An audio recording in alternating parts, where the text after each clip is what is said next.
FCC bakoti pena réunion balobi boyi. Oui. Babi IDPS soki to bangango eza pour na parlement de bois na base. Bango basala tout ba meka. Ba INC basala tout ba meka. Ba lamuka ba meka mais isimbiti.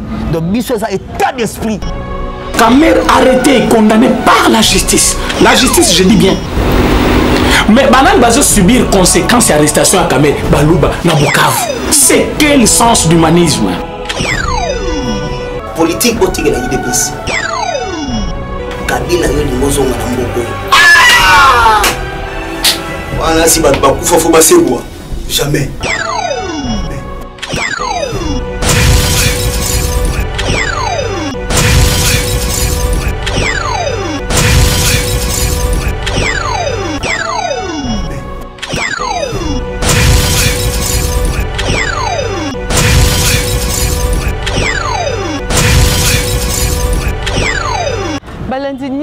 Le Kito ya Congo TV na yebiki boza ebele à travers le monde.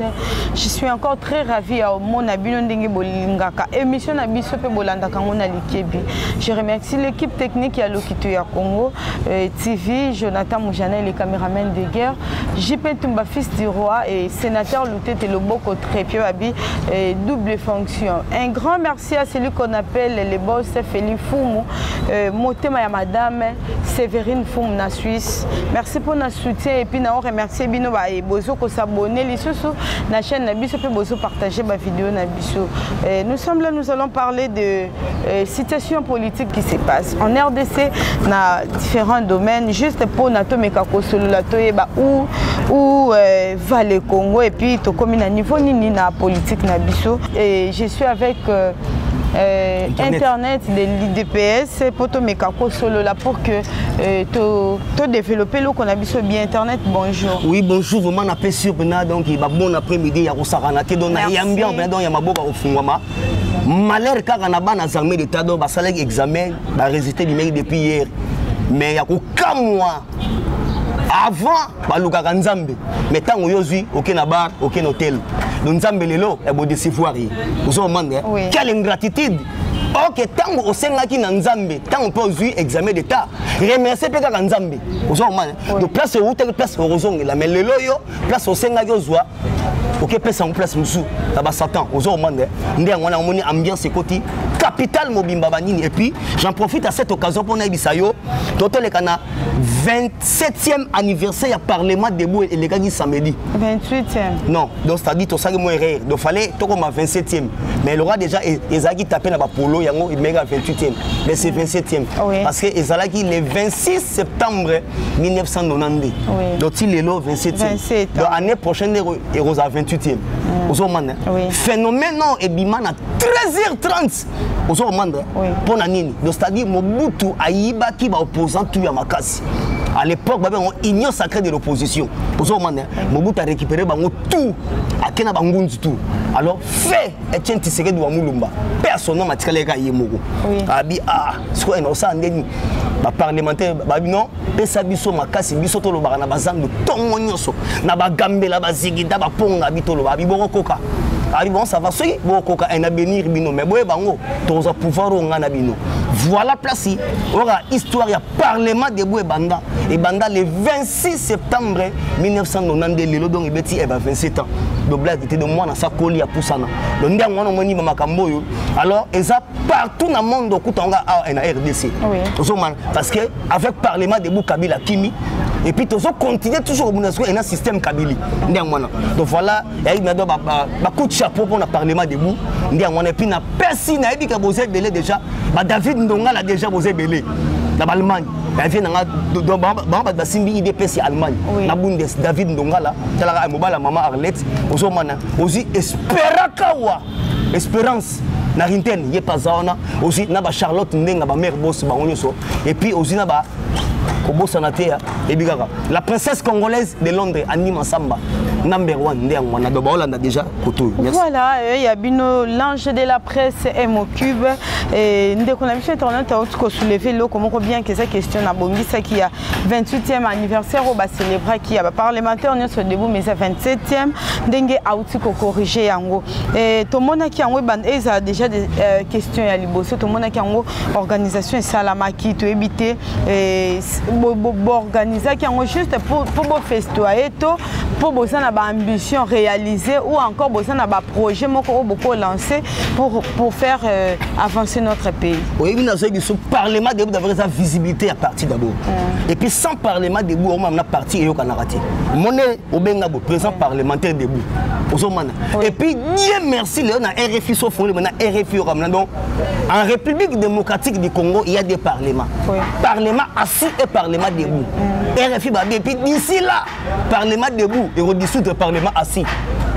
Donc, quelle vibration, quelle puissance il y a Parlement. Donc c'est-à-dire problème et là comment ils appellent la ambition. Au monde indéniable sur la maman. Mais en tout cas sans ambition, sans projet, on a ça. Donc à part Parlement debout, tout temps quand même ma classe. Heureusement un peu au tien soit ambassadeur. Neti nebike eza ba pays mi balé o ezo senga fo batu balobanga munoko wana fo bazala na wana po li supélito ya chef de l'état angolais wana Brésil wana baba internet kende côté wana esili pour nga mutaba langue belé donc ensuite tous les investisseurs qui étaient na Congo donc tout ça na ambition quelconque et puis chef de l'état faut mon abisso parce que fils service tout ça parce que na bisayo FCC ba koti pena réunion ba lobby boyi oui babi IDPS soki to banga ngo eza pour na parlement de bois na base bango ba sala tout ba meka ba INC ba sala tout ba meka ba lamuka ba meka mais isimbiti donc biso ça état d'esprit ozomane et puis politique automénaka il faut bango eza ba selo ba chef politique ezo le casser le terrain yani wana donc yango moni parler ba debout chapeau au saranate bino tout na poto même la France le parlement debout ezali dans la Belgique ezali donc c'est-à-dire to sali eloko moko boye donc panza donc yango sali que puissance yango lelo et boti mbuma donc to memi IDPS tina na kiti mais malgré ba nyangu bato FCC ba déranger biso na tebineni to bagara na bango tina libulu pena wana voilà un peu on a biso à propos du parlement debout ambition pena ezali car ya moni na discours wana to senga pe même faut que l'élection ils ont na détour d'après nga souffrir ba baksa sous bien non et puis Congo ils sont en 11 provinces et on a 26 provinces parce que bano to botalelo bazo ko mémoriser 26 et les belé fallait ils sont en 11 ou ka ndenge et ça parce que il y a babilo mode constitution et ça déjà semi parlementaire donc ça a un avantage ya Kabila mais lelo Kabila koyi lelo ekangiye moko la kingo bani voilà il y a un coup de chapeau na parlement des beaux adversaires c'était bien passé puis année prochaine et vous en 28e anniversaire jeudi. Voilà, merci beaucoup internet et Bissibiso et ezali ba ambition na bango tant que ba parlementaire debout pe o basali ko bongisa pour que aux jours à venir makambo ezali ya malamu et sommet à est internet c'est comme ouais et là on a donc c'est que je m'attendais à ça Wanda tout comme le soleil s'élève avec l'éclat chaque matin. Sommet à Est et là on y est sali que tout décalé au moment donc c'est-à-dire au moment Rwanda Rwanda penda ba Rwanda ba koti Rwanda donc réunion na bango bango ba lobby RDC eza quoi terre promise na bango moyeba tika ezate donc c'est-à-dire toi na bagarre mo boto bunda bantu contre nilotique batuti neti bena Kabila alias Hippolyte Kanambe yepena azali papa rwandais maman rwandaise yesko ba boté na Rwanda donc azali 100% rwandais mais aboté na Tanzanie donc preuve en est que auto a déjà TGV donc biso à TGV ezate donc atongeli bango des stades atongeli bango ba hôtel 5 étoiles wana na Dar es Salaam donc atongeli bango siko atongeli bango siko TGV donc veut dire très à grande vitesse donc c'est-à-dire il est ayaki donc azwambongo na biso atonga libanda soit est-ce que mutandinga na aoza congolais parce que toi baba non recensement lobby et to bandango donc c'est-à-dire sommet échoué ndenge nini sommet wana eza FCC et puis na INC na ba Rwandais bayokana ki basa la chef d'état coup d'état na Goma oui so baye parce que on remarqué Mikolo na Goma ba luba ba bango fort na Goma donc mulu ba blado ba okata donc c'est-à-dire eza eloko moko boye ba Rwanda ba ye ba kotisi yango parce que donc ba tendance à bata camere ozina ba FCC nde ba sangani ba sala eloko na yamoni voix de l'Amérique déjà apesa ki mbela non les États-Unis ba lobi en tout cas chef de l'État kokoma na sommet on a té beaucoup sango et ça non sur côté parce que ma belle de Jézali donc l'une des raisons chef de l'État à Kindaki a été et puis a répondu que d'abord na 75e sommet il y a Nations Unies de la mondialisation place à lobby que nous avons dans la communauté internationale botindanga ba sanction plus vite que possible na bateau ba des autres na est donc au moins na mamo Katanga est mobimba aussi ba bunya ba mboka on a tout ba ocha donc ba des autres donc soit que chef d'état a qui kuna pour mabe et comment alors le voilà pouvoir est au sein nango lelo faut bango les États-Unis c'est les ISA parce que pouvoir est ni Union africaine ni Union européenne alors les Américains l'aura sous contrôle en babino Coco Manati les temps tout le que la solution alors dans ce bisayo tout comme le soleil se lève avec l'éclair chaque matin biso na ba Rwandais to suka musika donc c'est-à-dire biso ba autochtone ba kolomboka to bundana ba nilotique donc c'est-à-dire yango somona ba sokota e ba réunion chaque vendredi na Pullman donc grand hôtel donc c'est-à-dire tout si ça du fait que bango pouvoir est échappé bangoté mais le la chef de l'État que non il est temps que les sols prennent sa revanche sur les sous-sols nde kanda nyoso yo zomona ngwana donc c'est-à-dire ba Rwanda parce que na Congo nyoso esimbate nyoso ebeba de façon que biso sur tout ça la continuité ya échec ya bango nde ngwana voilà ngomoni sommet à Goma ba reporter yango voilà et tu qui ndenge internet ça lobby vraiment il est très clair na ba argument na oyo azo pousser pour na bino ba evoza ba libanda pe bo comprendre comment est-ce que makambongo ezoleka bongo ce que tout ko ka désordre oyo tout na Katanga internet désordre ba ça c'est bête autre bit na moi ça qui vraiment en tout cas merci d'abord pour la question na yo webi na zo bisayo denge to so fifrawa kola la kolamuka donc c'est-à-dire au moni les soilifons en général donc c'est-à-dire batouana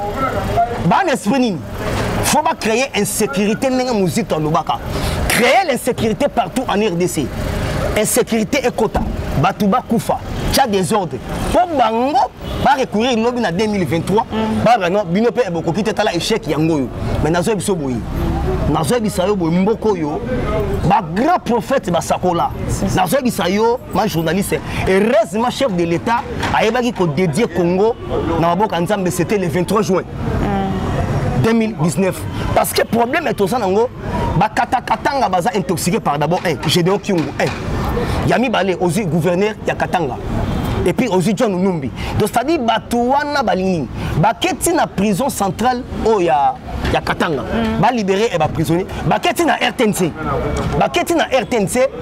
na place de la gare ba tie drapeau na bango ya Katanga na se biso bateau ba banda kala mais Mobutu avant que Ndabagi le Congo restera indivisible. Simon Kimba on parle bango le Congo restera indivisible. Même les Finks délimité qui serait au Congo et au Cameroun. Donc c'est-à-dire ceux qui ont remarqué bah originaire il y a Katanga ils ont ba Lubakati. Donc voilà maintenant ba Kolo et Mabele. Donc c'est-à-dire oh yo ba ça la désordre on a ba venant donc tout le monde ba yé ko ya. On a dit il y a un kiunga lobi que non oh yo ba ça ba yé ko ya. Parce que ozomona ba Lubakati ba otina empire Luba. Parce que bango ba tu ba créer Katanga wana. Parce que Katanga wana à l'époque Elisabethville. Déjà comme il y a reine d'Angleterre il y a kala. Parce que biso anglais muté ba komaka e bateli boso. Alors Katanga c'est ça wana lokola bango siko e ba mona ke no ba minerai tout. Oui. Il y a RDC et Zarakuna nzambe a confondre bango. Tous les minéraux ya RDC bi pe en Mbujimai. Est-ce que ça Rwanda au longa bana SOS ou Mbujimai? Nzambe Alexandre que non plan na bino eza plan ngate ndangwana. Alors na zebiso merci na phare DC et puis faut la gouverneur ya Katanga dans l'immédiat. Kokanga Gédéon Kyungu wana et puis ba John Numbi bango mutu ba tie désordre wana mais siko calme déjà ezongi na cité moi mukeme malgré des tirs de balles tout qu'on sort batu wana ba banda kala même il a biso ambassadeur ya Kwasi ayakia alobi ke biso Yougoslavie et Kabwana lelo ba Kwasi ba Tchèque bani mais to ebisio ke non na Congo bo Kabwana te donc na biso eza scandale zoologie ndé ngwana mito maintenant calme est revenu na Katanga kuna kimia siko eza nango Voilà, et qui calme déjà et continue, mais tout le bel appel qu'on a un tribal. Les lots balouba bazokufa en désordre. D'après internet na likanisinayo, un tribal wane cause à la causé par qui ou par quoi. Donc nazo bisayo, au moni bateau, au moni motema mabe. Ne baba, jalousie et mabe. Donc au moni la haine tue. Donc ça lit motema mabe. Mais nazo bisota là, on ne peut pas contre les présidents, ça sera contre du passé toké sikoyo. Mukongo aleka. Mukongo aleka. Mukonga a dirigé par Bassali coup d'état dans 65 Munga la zui. Munga la leki pas quand ba Swahili bakambi Congo deux fois. Aussi musée le père na oyo Hippolyte Kanambi. On reconnaître quand même Swahili pour le baraza Rwandais. Non, na biboy. Kabila o ndaza Rwandais. Mais wana penna azaki donc Katangé. Ah, donc c'est Muluba Katangé. Et comment est-ce que ceux qui Moulouba Kabila wana zaki Katangé ndeni oyo oza Rwandais parce que c'est son fils. La lobby boy eza ba adopta ki. Donc c'est-à-dire eza mwana moko neti oboko laki. Donc tant yo zaki na ba Tanzanie kuna, hein? Oui. Olingaka maman na ye, olingi maman na mwana ndenge zalaka. So yango omona banda penza moi abeta plus de 18 ans na RDC parce que babeti 24 ans échec. Donc sur aussi papa na moi basali échec. Il y a 24 ans. Si on landeli benna Kabila au moins no papa no penna propre so qui réellement yo mutu abota yo babomaye tindenga longwe na pouvoir boye alobi ata mukomo no te justice sala musala to luka mutu abomilanga papa azata to na batu musuba na poto babomila bango colonel penna do papa ne colonel chimanga mbiei alobi batu ba intrusika baboma papa na bango yali nini ezaki général Olenga azaki na kati ozina Eric Lenga na kati ezani donc c'est-à-dire ezaki colonel agendaki koyebisa musée ke non ndenge eza déjà on a kalaté ba Olenga eba bomayo donc ta ba mona futu ane bimi joana eba bomayo colonel famille eza éparpillé et puis dossier déjà ils sont en CPRFI déjà à Betango déjà intoxication nini ya Kabila donc c'est-à-dire ba race moko boye tribalisme ezota na nini d'abord un eza omoni Kabila ana bureau mobimba ya stratégie na bureau na akamata yango tobi na Congo ba professeur bosa sous politique té batu ba aider Kabila na biloko eza ba professeur oyo batanga sabisa ba université soit disant batabwania donc c'est-à-dire ezali ndenge ba travailler du jour au jour ba bino donc la fachi aza muluba to banda ba tribalisme donc il y a d'abord tribalisme voilà il y a plan A tribalisme et puis respect des institutions et puis les trois il y a une balkanisation bakabula Congo ouais. Tribalisme ba moni to longoli yango partout na IDPS ba Congo bazali baluba bazali donc tribu tout et ça na IDPS l'IDPS c'est pour les Congolais.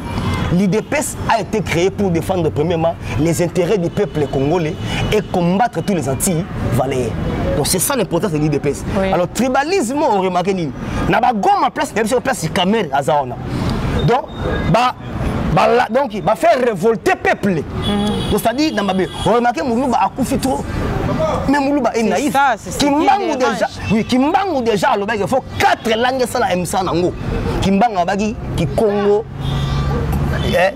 donc Mukongo Mungala Muswahili na Muluba faut 4 langues wana et ça les musana on tribalisme nangamba FCC parce que ba plan oyo e baza ko beta ba échouer donc c'est à dire baza ko multiplier encore ba idée parce que politique c'est guerre des nerfs et puis en politique il faut avoir des nerfs solides. Parce que la politique, c'est les chocs des idées qui jaillissent la lumière. Donc, les arbres politiques, il faut avoir des nerfs solides. Et puis, moi, je suis en Zambie. Ceux qui vont me caoter. Et là, on est en Zambie. Ils vont me caoter. Ils vont me picoler. Et heureusement, tout ça, partenariat dans le Coloye Zoumassia. Et ça, le 23 juin 2019. Donc, tout ça, les partenariats dans Zambie. Donc, ils sont au Tika, comme on Zambie. Donc, Moutoutou a Moukilo Roya, Pamba. Il y a un moment qui a été recensement. Moi, je vais chicote Fimbu. Parce que là, quand on a dit que Rwanda et Bazalia, Barouberwa, là, Bissengimana. Parce que chaque vendredi, côté hôtel au Capicuna, hôtel Venice. Au moins, avenue de la Gombe. Mafandarawana, on a Rouberwa. Ah, Joana to Hollandais. Donc, bango donc Bon, bah, il y a un recensement encore en Chine, Belgique, à Tindel Bisso. Oui. So, tu as pas maman, et comme Rwandais. Et donc, comment on a payé? Donc, déjà, au moment où on a tiré la Bisso, mon Bisso, tout ça, et Bantou. Donc, tout ça, on a signé, et on a tiré mon boy.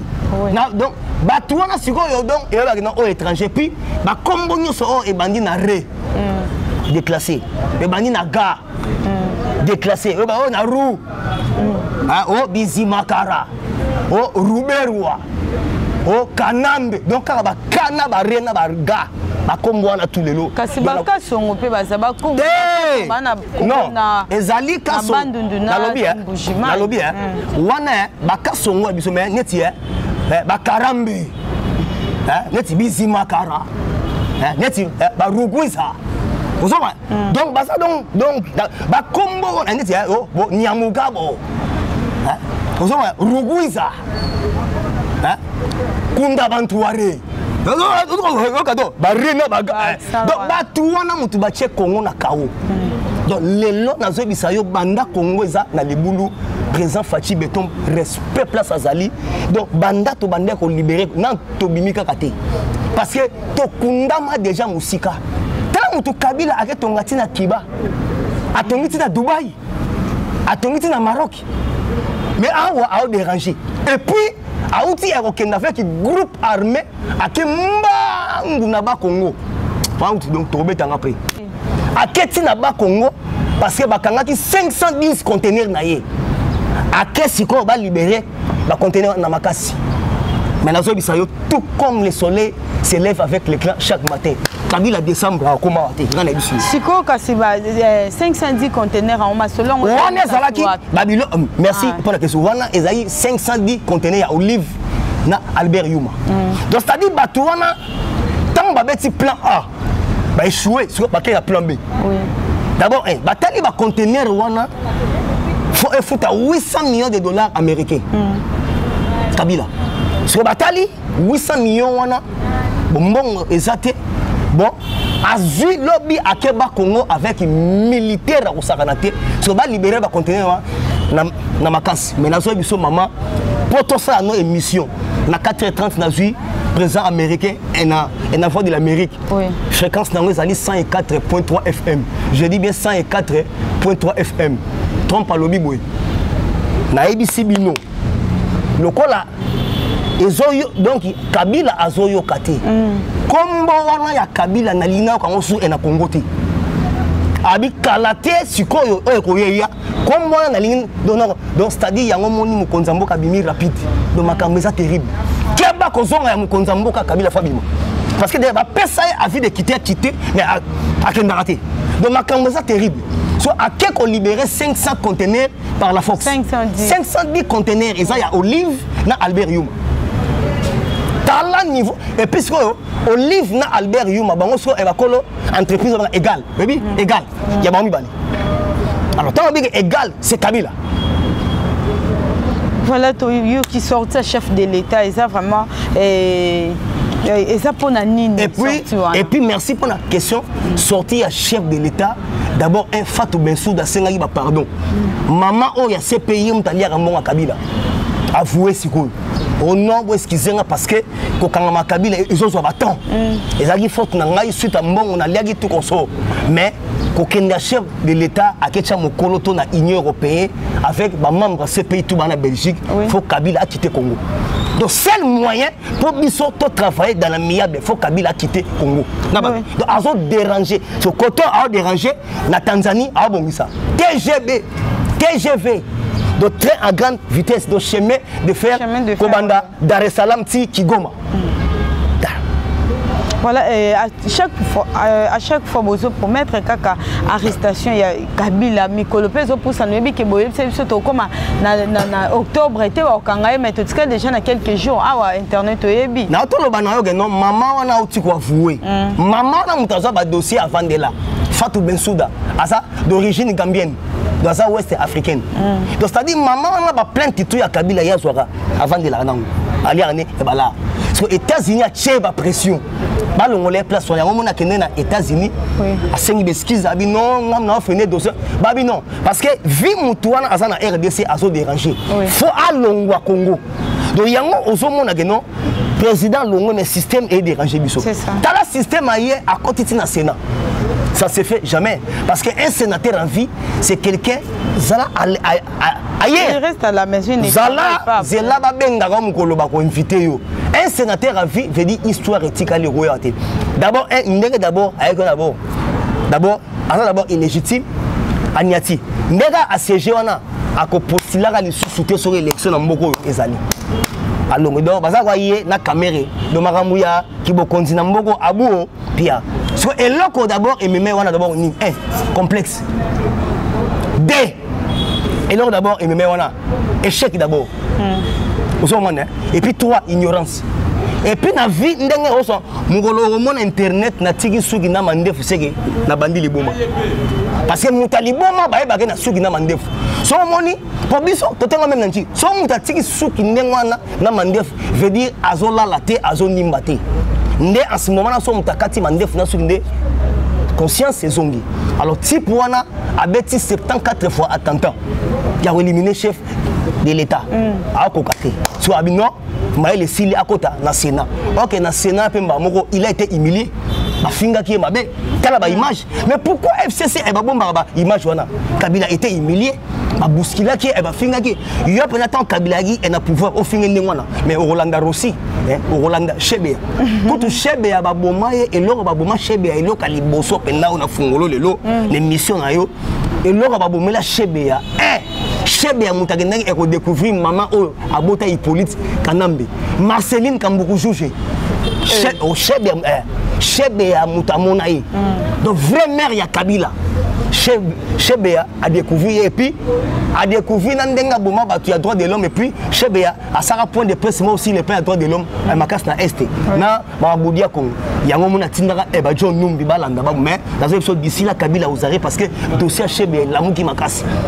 Donc c'est-à-dire kokanga Kabila ezaki liboso baye bazuye boité le roi déjà ça kambaki Congo eza forme ya processus mais ya ko aboutir mais na biso décembre musika Kabila ozare puis déjà azobima na bi décembre musika novembre octobre voilà au moni la politique elle est dynamique ce n'est pas moi faut la battre de jeu ozomane faut la maramune ezoela oh non to poussa mamuke lelo ayini monesco alongwati parce que baocha les ordres de politique eza dynamique et changera mais nazo bisayo arrestation Kabila pour du bon donc parce que Trump a lobby na lingi na ka sukombo wana te na Congo donc c'est bokangela ngai aloka Congo ndengwa voilà internet comme sous na yambaka yo betelanga ba plan A ya vie politique la kaka biso non plan B ya FCC ko yaka kaka plan B ngwezani nkasi bon merci au moni babiloko tanto lobara abonnez-vous massivement dans le Kitwa Congo. Ça c'est votre humble serviteur internet RFI de l'UDPS. Boga emotourner les gars, oh maman nanswaka. Tant que ça veut dire que non musique est l'autre côté. Ma solo comment est la politique. Parce que poto ba lembi ba musique, poto ba lembi poto ba na posa ba ko s'installer awa. Mais foni politique fanda ki kimia. Oui. Merci maman pour la question oyo opposé na rebiso boy. Plan A déjà au lobby. Dans le banc déjà. Bon ça va se retourner à plan B. Plan B, parce que bango va travailler à chaque jour. Donc, à un bureau mobimba ya stratégie. Donc, c'est-à-dire quoi? Plan B et ça, c'est quoi? Le col à Kabila déjà à Niataki na Sénat. Oui. Bon, on va comprendre que à postuler à sauter. Déjà échec. Bah bon, dans Sénat, tika la kaka. Mais tout ça, c'est quoi tout? Comme on appelle ça Tambou Mwamba. Donc, avant de présence, il y a Sénat. Oui. Parce que tant qu'on a un Sénat, pour Sénat, elle est bien à la chambre haute. Chambre basse n'est parlement mais on a chambre haute. Bon le roi déjà au son yati Sénat. Bon ba bête siko carte. Carte zanini bana poto boyo kanga italaka. Je na David Ndongala. Hein? Espekawa na Rintel bolanda makambo. Ba Charlotte Ndenga boyoka. Sikoyo Olive. Lokola mwana mwa sango sikoyo iye mutatikali. Ba conteneur wana oyo bazako bimisaka na makasi wana. So, banosala badon. Bokomona siko mikolero ya pour ba comprendre que basali étude kinois azazoba moko ko sakanate kinois. Wana comme ça au fin wana ngamona no kinois natif azoba d'autres bazo. Donc c'est-à-dire quoi? Ba remarquer au gros mabiso nzala pendant 20 ans. mais so pesi na tricot na banzungu mibale to bosani siko Olive abanda ko multiplier ba don so Olive a ça ba don et belé so comment mobimba so tant mo ça ba don et belé a linga so asala ba don mo boy eleka première dame Denise donc yesko faut asala ngo plus que maman Denise c'est fait remarque soyo azo benga bana basi bo sangana parce que ndenge to vanda boye biso mibali na bino basi bino boleka biso ne belé oyebaka c'est ça solo la bino e boleka biso ne belé mingi boko basima maman Olive allez qu'on a 2023 pour d'après bango ba kan élection et rosala pour biso to kena bango système de recensement non ba 2023 élection ça so Olive on ba za candidat tanga ba za candidat non ba maman bo soutenir nga parce que ba papa peut ba diriger Congo mingi Congo kana mbutu ye elo mo ba se alors nga mwana mwasi e bo changa maboko eza na bana basi o peut ba hotel mabaza sima Olive bazali voilà plan B voilà so plan B siko so tango Olive carte na mo Simba à l'équipe chef de l'état ba yes comme Tarocha Kabila maboko so Kabila a rediriger Congo mais na sima Olive voilà plan B et loko tout ba sala gango lobby na butu mais eto dévoiler on lelo pour la nini ba lobby base IDPS ba so ba rapport on ndengeni voilà ce loko carte plan B ba obeta yangwana donc ba rendre Olive célèbre or que femme wana ana nyongo ya 800 millions de dollars américains ya douane et puis faut bango ezandenge mona ba amida oyo amida lebi sombongo ya mama et momobima mais tous la justice c'est ça et moussa nango donc c'est-à-dire donc basa donc batumoko donc basa na ba congolais à 100% donc voilà plan B sur Olive ba rendre célèbre donc a comme la succès pas postulé tala calcul bango mais sikoyo balobare loko so déjà et bossa on en coucou la chambre so déjà ebimi na salon et comme les sans et sans effet et bon à ceux qui zapon na badon na théo ou tiko ça biso qui a préparé déjà moral ba fille qui prochaines élections ceux qui a postulé za mabe oui bi nazo bisayo ceux qui bazo meka eloko ba la maturité peuple nazo bisayo banda 84 recensement souka isalama kino lelo recensement isalama souté et puis ba diplôme talaga banda 80 donc ba diplôme et comment na ko sombama bano yo lelo yo kaka même yo lauréat tout nega moi dissertation mo bo bo sanega ta inédita na français maatro bon on ne sait pas souka problème à FCC non ba comprendre que peuple déjà nzala ici et lembisayi a comment na oui on va concernant elora muki a bossa de balingi ba tenter plan B na bango wana on va c'est ça plan B pour tenir plan B na fungolo siko ndangona donc voilà ndenge siko to ke na ngwana voilà suite siko ya dossier à Vital Kamerhe azana la Kamerhe azana centre nganda mais peuple congolais tous ara vigilant aza siko na centre nganda ka wana ba mais na mona appel traitement dans za zoraté azaka wana mais azaka kuna uzolanda donc c'est-à-dire azaka tous à vigilant ba frontière to kanga parce que mutandenga so ameko bimara elibanda Congo ba rébellion donc azaka en centre nganda sous couvert de baso contrôler ba militaire et bazana mais on traitement mais l'hôpital les belé mais aponira et centre nganda donc azaka wana donc lisu elikola lisu donc le peuple congolais vraiment vigilant donc voilà to comme na suka ya émission na biso et tout ça c'est bino merci parce que bozo kata ya kolanda biso et bosala ka biso confiance to koki jamais ko décevoir bino hein je vous rappelle que un moki blanche de la presse congolaise azawana kaka pona ko sala oyo bino bosenga ka mingi internet to comme na suka ya émission lilobani noko koloba to parole d'espoir pona bande konyo so bazolanda yo ozali journaliste to sala no ba partage makamba mboka émission ngana yo oneng et to sala ngo c'est plus que l'université ozo mane ba imboka baza partout dans le monde entier et ba olanda biso donc esa mission soukate pour to bandaka ko solaka pour ndenge to panzela botoke to lamuki elo moko e botami susu lo biso to ye to vandi le problème c'est non bana poto boye bango partout dans le monde dans le Congo boye bango non musique et ceci là et commandé politique ozo mane ba star politique ndé donc bazalia wa to fungola bino Congo to za to ke po et to sugela wa d'ici la Belgique asungi biso ba machine déjà sikeye pour na recensement to ba batali boso ba pigme après ba pigme parce que ba premier habitant RDC ce sont les pygmées après ba pygmée to ba diaspora ba diasa Zo man tant aboye ba 10 ans et puis tu as une vraie identité ba carte électeur tende ngwana Zo man alors ndenge zaka boye abonnez-vous massivement dans le Kita Congo tara sans oublier ba David Ndongala nakata Bundes Zo man aussi ba Spekawa nakata Bundes en Ritel Bozana sans oublier Charlotte Ndenga mère boss elle était tout en blanc la mère supérieure na 15e arrondissement dans France aussi la princesse congolaise de Londres Annie Massamba number 1 ndiangwana Kanika Ninda le grand maestro Bozana et puis Emmanuel Lissassi ozomane mobala maman Yvonne Ikolonga donc ndiangwana pesibino e bambota to partout bolandanga abonnez-vous massivement talaka Philomène Mboui kobika bosé belé dans Bruxelles donc abonnez-vous massivement dans le Kita Congo parce que betara ma solonde ya RDC on peut s'appeler numéro na yo oui donc plus 243 97 20 44 237 je dis bien plus 243 97 20 44 237 abonnez-vous massivement parce que ma solo ezala continuel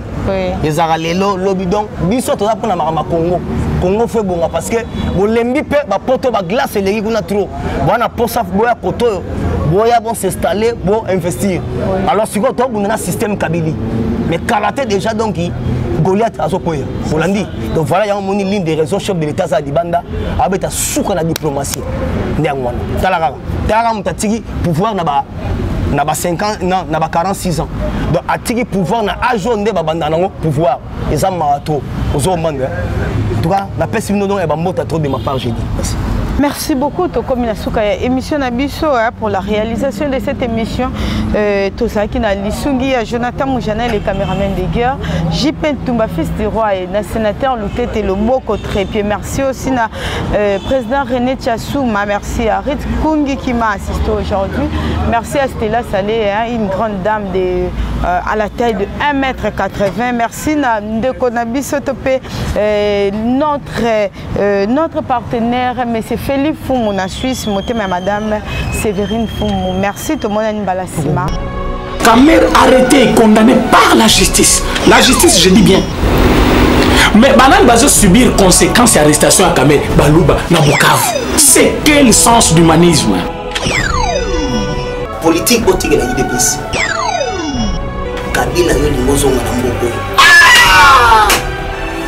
Voilà si bat bakufa faut passer moi. Jamais.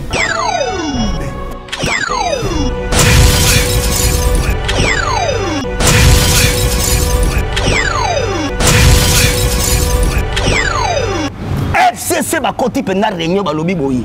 Oui. Babi IDPS soki to banga ngo eza pour na parlement de bois na base. Banga basala tout ba meka. Ba INC basala tout ba meka.